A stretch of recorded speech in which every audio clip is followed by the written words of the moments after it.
Okay, so this is part two of the video. Um, just want to go over a couple things. The $17,000 bill, the hiccups being related to stress, which I think it possibly is, and the giving. I'll say off the bat, you guys have been great um, with your contributions. I really appreciate that. They've definitely slowed down since the hype hit everyone. Their first month when people found out what was going on, they gave a lot.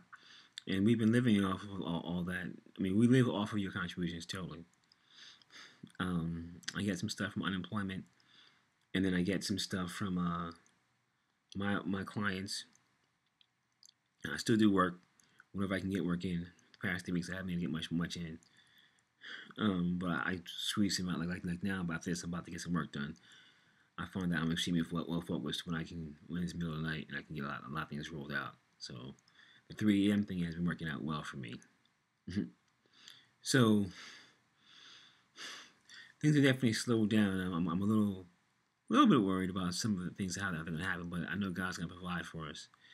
And just recently, how we hit like rock bottom on the funds tip, and then someone came through, a family friend, and just gave us $1,000 just out the blue. I just kept saying, "Thank you, God. Thank you, God." um, and that's just a testament to just how I know that God's going to take care of us. Because I was stressing, how are we going to get some basic food, not food, but basic bills paid? How we keep the cell phones on? Because I need to keep my, that's our own phones. You know, I'm about to lessen our plans because we have been using them at the max, the data at the max. I'm about to lessen a few things around here, and it's just been crazy. Trying to keep bills as low as possible. One family has agreed to take over a bill for us, which is cool. So they said, "Hey, just send us that bill. We got that bill every month." Um, my brother has one brother has decided he's just gonna give me regular funds, and all my siblings have taken on some things. My sister has taken on she's taken on car repairs. Because car repairs have to happen, and I just had a big one. I'm not even getting to that one. I had a big one, and that's not something you plan for, you know. So, um, it's it's major. So the first day I found out about my cancer was February 27th. We had just gone to the not sure what they call the office. It's like the old school welfare office. Went there to get health coverage through the state of Pennsylvania. Um, and I wanted to get it for the kids and the family, make sure we had health coverage through the state. And after going through all the process, they couldn't start that day where we would go on there on like the 25th or 26th, literally had just gone there. And we agreed that it would start on 3/1. So I'm fine, I'm like, cool. I'm a few days away. My family's gonna have coverage. I'm doing what I have to do as Mr. Provider. I'm making sure everybody's straight.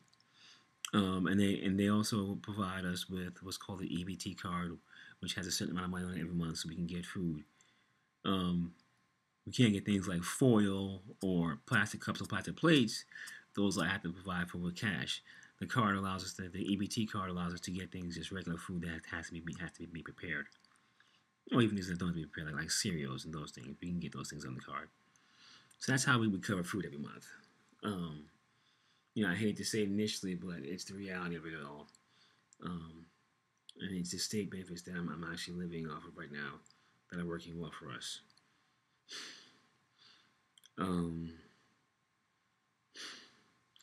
So, all that being said, a day or two later, I go to, they couldn't start in February because I was laid off in January, but my severance check didn't come in until February. So when the severance check came in February for all of my severance for the time period, which was like almost a month of pay, it's probably more than a month. That put us way over the limit because as far as they say, oh, he's got all this money coming in. Oh, no, he can't do this. He can't do that.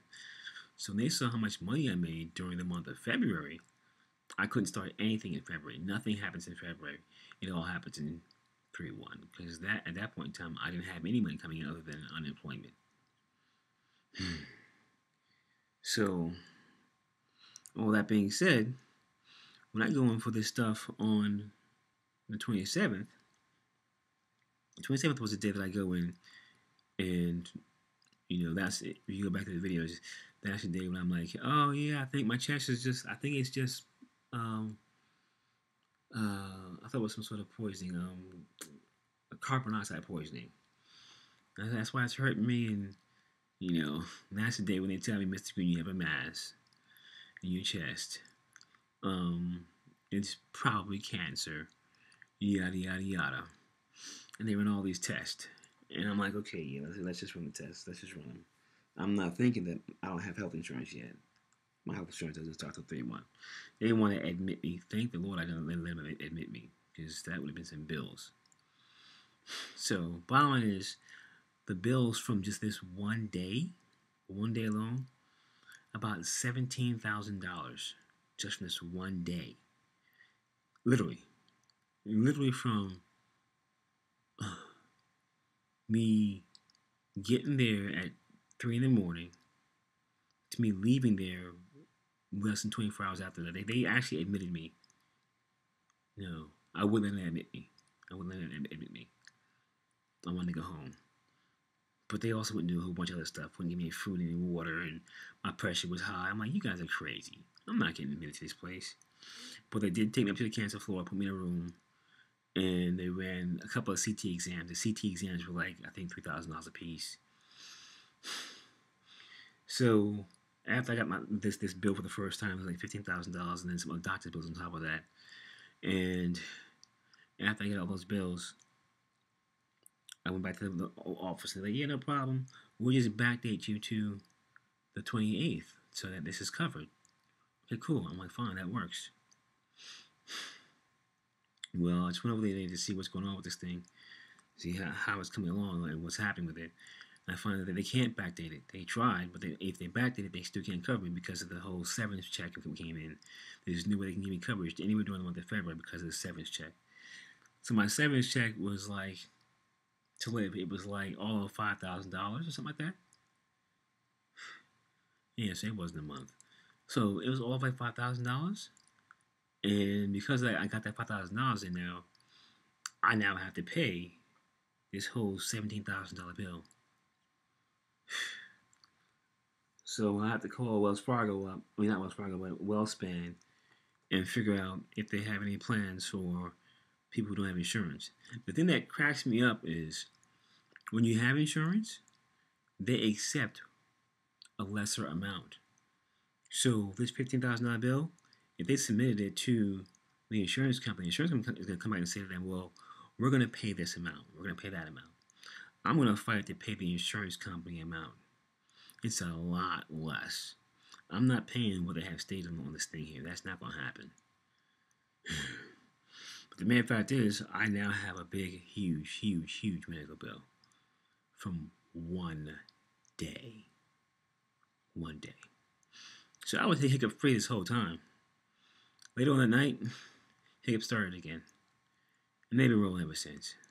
Today is Friday morning at 4:22. Yeah, 4:34 right now. And they're going, but that was ever since that day. That was probably Wednesday, I think it was there. Hiccups came back. Because I had this the reality of me having to have this huge bill, and so far I haven't had major bills.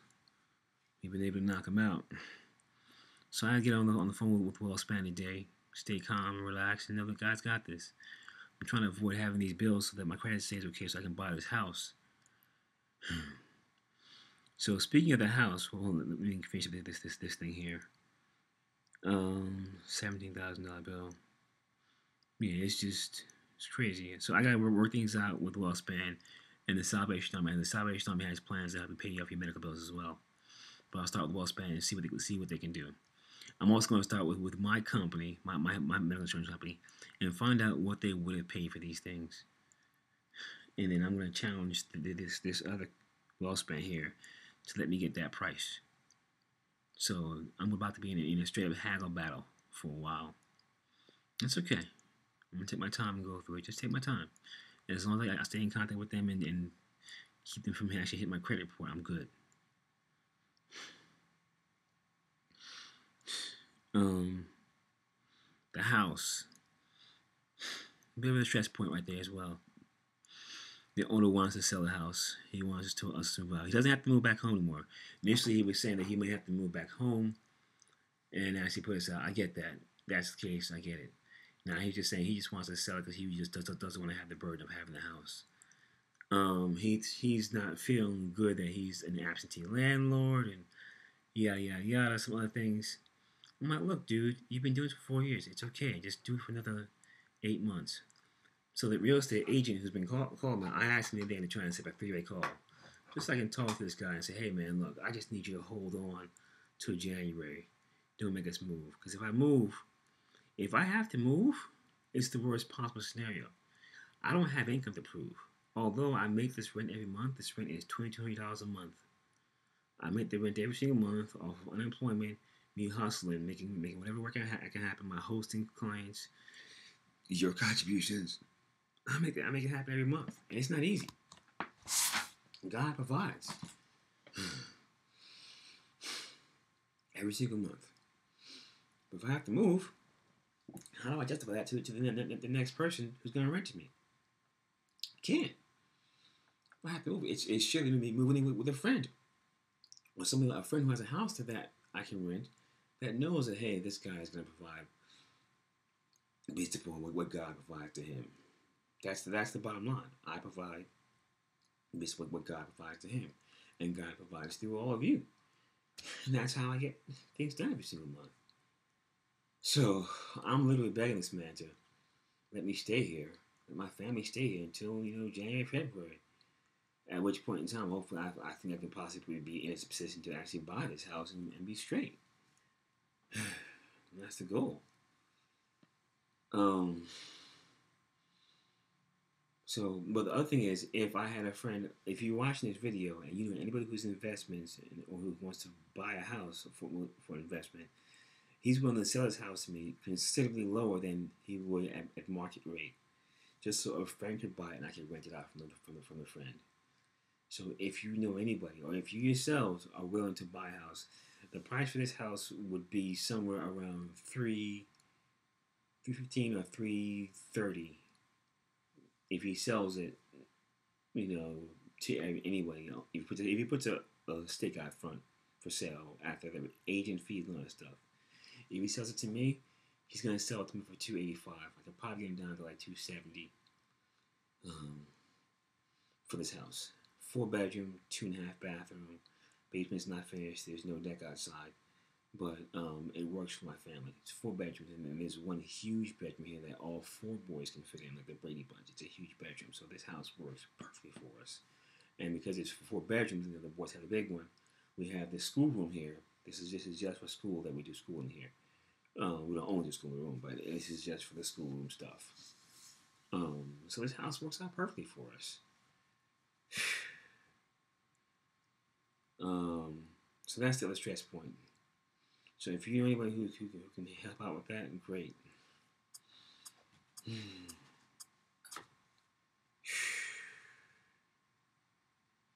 I think that's it. The medical bill, hiccups related stress, the house. That's my 2 stress points. So I'm just trying to stay calm with that and not have it get to me. And just rejoice in the Lord. I know that this is all going to be healed up. I do check in the next few weeks after round 4. We do some more checking and some official checking to see what's going on with this, what's going on with the blood. I think I have a bone marrow check as well, which I'm going to hate, but it has to happen. All right, I'm signing off. That's it. It's a half-hour video totally. All right, have a good day. Bye-bye.